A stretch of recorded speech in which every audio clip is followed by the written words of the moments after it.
Hey beautiful people, hope you're having an awesome Friday morning, and it is so gorgeous out here. I really wanted to show you guys the sunrise, but it's kind of, I realized it's blacking out or whiting out at the top because of the lighting, so I'm sorry, you actually get to miss out on that.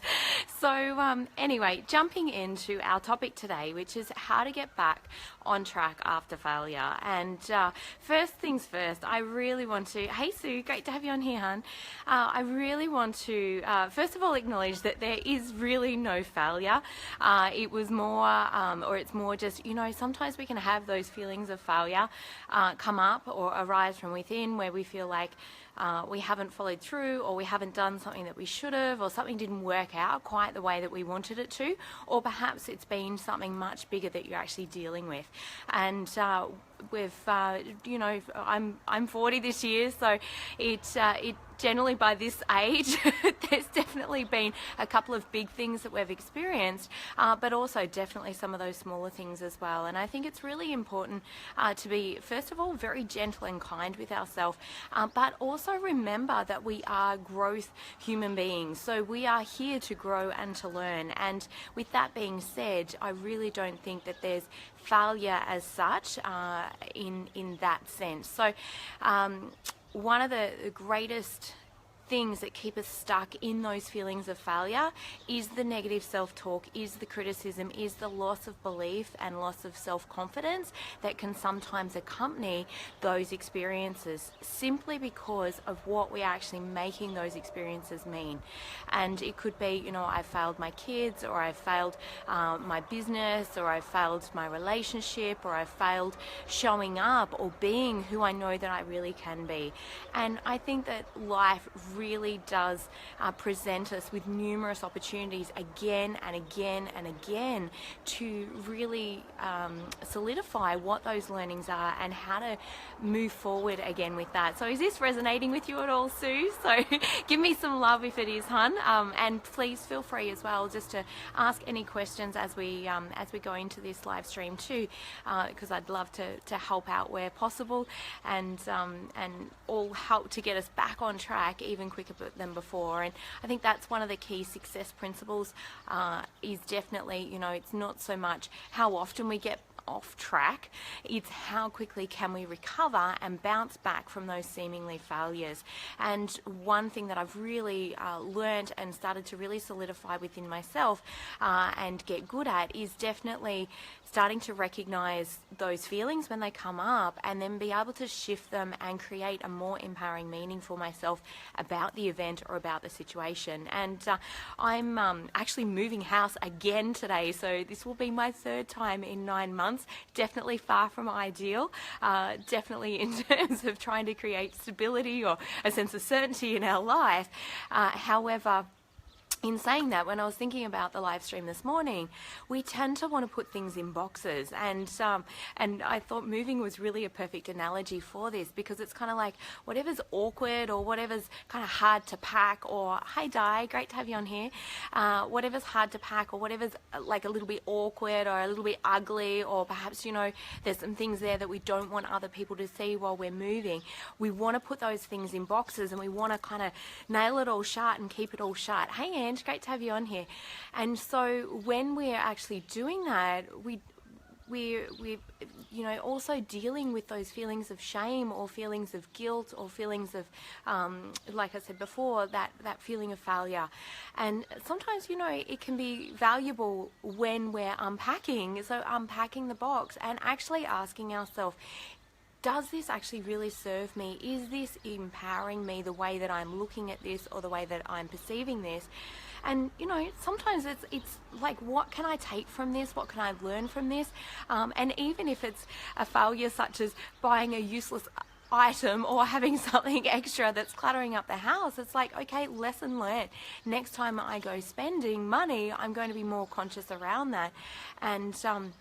And then we can actually just let that go and let that item be gone. So I hope that this is kind of helpful. But really, at the end of the day, like I said, with the the packing of the boxes and trying to pack things away, you know, we can end up with garage full of boxes that we've not dealt with and we've not looked at, and we're still holding on to this stuff for fear of, well, actually, I don't know why we actually end up holding on to it, but we don't necessarily know actually how to let go of it or how to actually create an empowering meaning. And so what actually happens every single time that we experience another failure, we tend to look back into the garage and see all the other boxes piled up there if we've not taken the time to create an empowering meaning about that experience. And we're like, oh my God, yeah, and look at all of those boxes, look at all of those other things that I did. Because guess what, when we're starting to experience feelings of failure, we're telling our mind, yeah, and look at this and look at this, and so the mind will go looking for those references. Oh, great, and this will be perfect for you then, honey. So we'll definitely get into the how-to on how to actually reframe some of those experiences as well, and really empower you to let all that go. My gosh, I can feel the weight lifting off your shoulders already. Hey Jess, great to have you on here, hon. And so we all have these things, but I think it's really important to take time out of our day as well to, whether that's daily or whether that's weekly or whether that's monthly. Thank you for the love hearts too. I really appreciate those love hearts. And like I said to Sue when I first got on here, if the love hearts really help me to know whether this is really hitting home or really resonating with you guys as well. So if this resonates, please, yeah, that just helps me to know I'm on the right track. So with these garages full of these boxes, if we're not actually taking time out of our day to actually, you know, release those things or let go of those things, and that can just be just really simple things from the day before. And I love to use a process that Scott Harris taught me. He's one of my amazing mentors, and I've had the privilege of doing some training with Scott as well as a dear friend.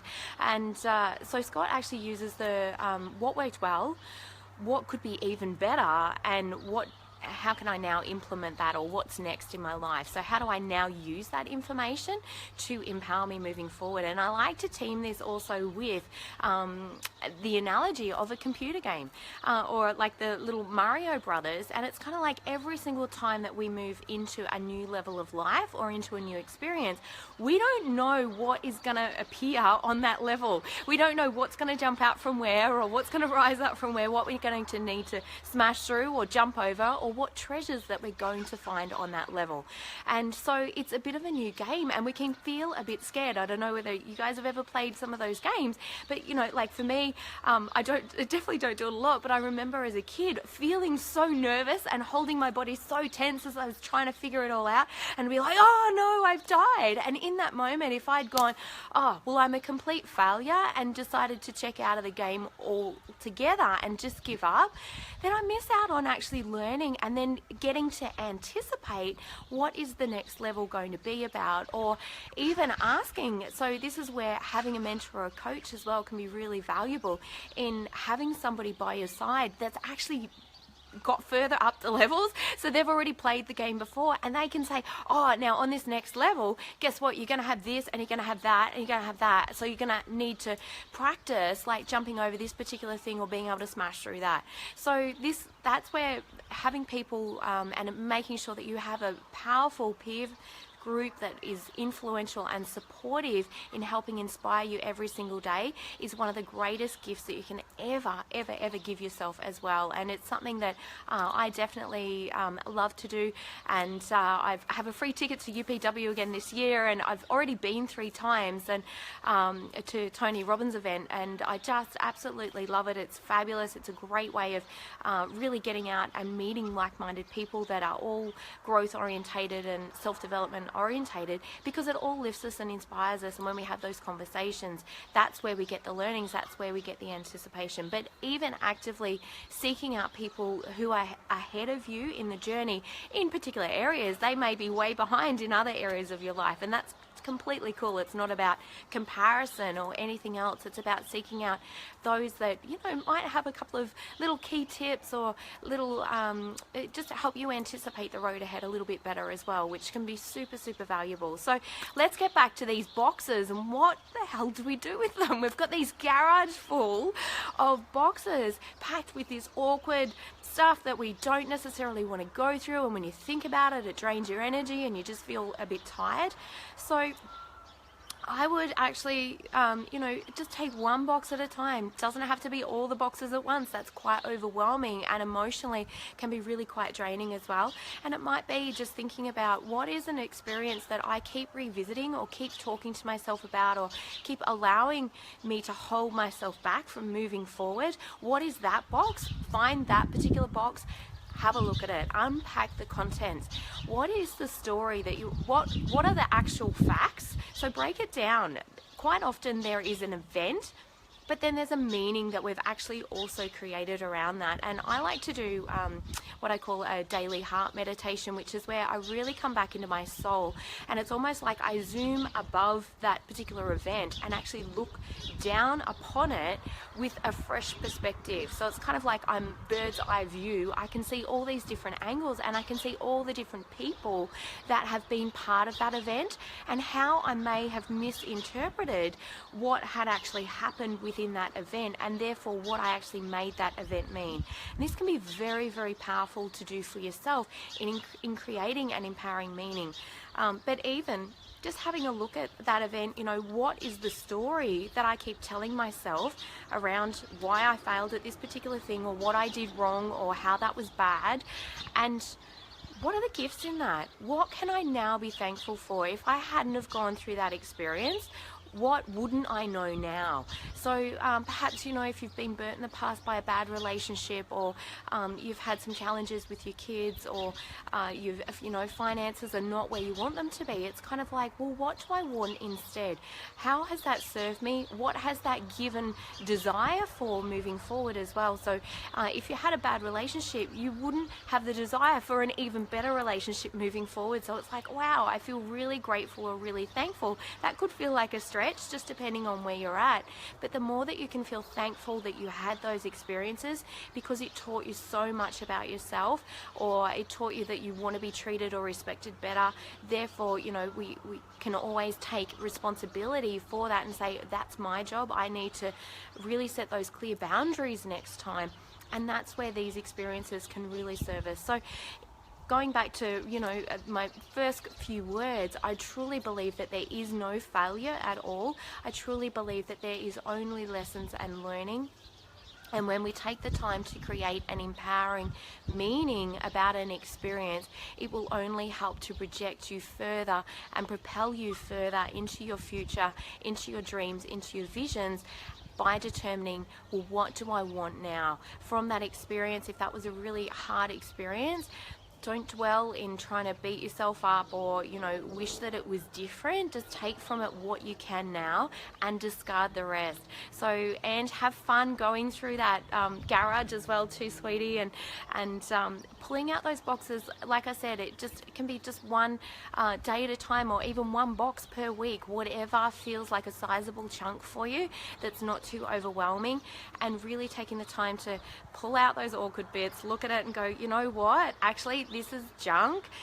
It used to serve a purpose for me. I used to like it. It used to kind of look pretty, but yeah, I actually don't need it at all anymore, and it's really not serving me. So let me either just throw it to the tip or give it to somebody else that it's going to actually serve better. And so sometimes too, in the process of releasing events or situations or feelings of failure, there might be some letters that you want to write to other people or things that you wish to express now from those particular experiences. And when I suggest that, it's always from an emotional place of taking full responsibility for the part that you played within that as well. When we get into blame, when we get into criticism or saying, well, if they hadn't have done this, then that wouldn't have happened. And sometimes, I definitely have been there and I've lived that.